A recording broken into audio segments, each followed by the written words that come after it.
భారం వేయొద్దని చెప్పి మేము కాంగ్రెస్ పార్టీ తరఫు నుంచి డిమాండ్ చేస్తున్నాం. జై కాంగ్రెస్. జై కాంగ్రెస్. అందరికీ నమస్కారం అండి. నా పేరు మేడవరు భద్రంధర, నిడదవోలు నియోజకవర్గ కోఆర్డినేటర్ అండి. మరి ఈరోజు ఇక్కడ మేము మండుటెండలో ఎలక్ట్రికల్ డిఈ గారు ఆఫీస్ ఎదురుకుండా మేము నిరాదేశ చేస్తున్నామండి. ఎందుకు చేస్తున్నామో ఇల్లు వచ్చి చూస్తున్నారు, ఏంటి అని అడుగుతున్నారండి. వాళ్ళకి ఎక్స్ప్లెయిన్ చేస్తున్నాం, అలాగా ఆశ్చర్యపోతున్నారండి. ఏంటంటే కరెంటు డిజిటల్ మీటర్లు పెడుతున్నారండి, స్మార్ట్ మీటర్లు పెడుతున్నారు. అవి ఎందుకు పెడుతున్నారో కూడా మధ్యతరగతి పీపుల్కి ఎవరికి అవగాహన లేదండి. అవి పెడతాం వల్ల సామాన్య మానవుడికి నెత్తి మీద గుదిబండిలాగా ఉందండి. ఎందుకంటే ఆ స్లాబ్ సిస్టమ్ 3 రకాలుగా విభజించారండి. ఉదయం పూట ఒక రేటు పెడతారంట, మధ్యాహ్నం పూట ఒక రేటు, నైట్ ఒక రేటు అంటండి. మరి సామాన్య పరుడు ఎప్పుడు పడుకుంటాడంటే నైట్ టైమే కదా, పగలే కూలి పనులు ఉద్యోగానికి వెళ్ళి వస్తాడు.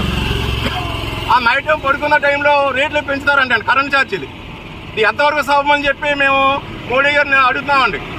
ఏమండి ఆదాయ గారు ఇప్పుడు దాకాను సెల్ ఫోన్ లాగా వచ్చాడండి. ఇప్పుడు దాకా గుమ్మం దాకా వచ్చి ఇప్పుడు లోపలికి కరెంట్ మీటర్ ఉన్నప్పటికీ గుమ్మం లోపలికి వచ్చేస్తాడండి. అంటే మన సొమ్మంతా దోసేయడానికి ఇది ఒక మాస్టర్ మైండ్ ప్లాన్ అనమాట అండి. దీన్ని మేము కాంగ్రెస్ పార్టీ తరఫున తీవ్రంగా ఖండిస్తున్నామండి. రానున్న రోజుల్లో కాంగ్రెస్ పార్టీ తరఫున రాహుల్ గాంధీ గారు ప్రధానమంత్రి అవుతారండి. ఈ రాష్ట్రానికి మహిళా ముఖ్యమంత్రి శర్మారెడ్డి గారు అవుతారని మేము భావిస్తున్నామండి. మా కాంగ్రెస్ పార్టీ గవర్నమెంట్ తోటే బడుగు బలహీన వర్గాలకు కూడా న్యాయం జరుగుతుందని చెప్పి మేము ఈ సందర్భంగా తెలియజేస్తున్నామండి. కరెంట్ మీటర్ ఖరీదు 18,000 రూపాయలండి. ఆ 18,000 రూపాయలు కూడా మంది ఎత్తున రూపుతారంటండి. సో ఇవన్నీ ఆదాయాన్ని జేబులు నింపడానికి, అంబానీ జేబులు నింపడానికి తప్ప సామాన్య మానవుడికి కలిసి వచ్చేది ఏం లేదండి. అందుకని చెప్పి మేము కాంగ్రెస్ పార్టీ తీవ్రంగా విమర్శిస్తున్నామండి. రేపు నుంచే, ఈ రోజు నుంచే స్మార్ట్ మీటర్ బిగ్గెత్తం ఆపాలని చెప్పి అన్నామండి. లోకేష్ అన్నయ్య గారు కూడా చెప్పారు. రాజశేఖర్ జగన్మోహన్ రెడ్డి గవర్నమెంట్లో లోకేష్ అన్నయ్య గారు చెప్పారు ఏమని, స్మార్ట్ మీటర్లు మీ ఇంటికి వస్తే తీసుకుని లాక్కుని పగలగొట్టండి అన్నారు.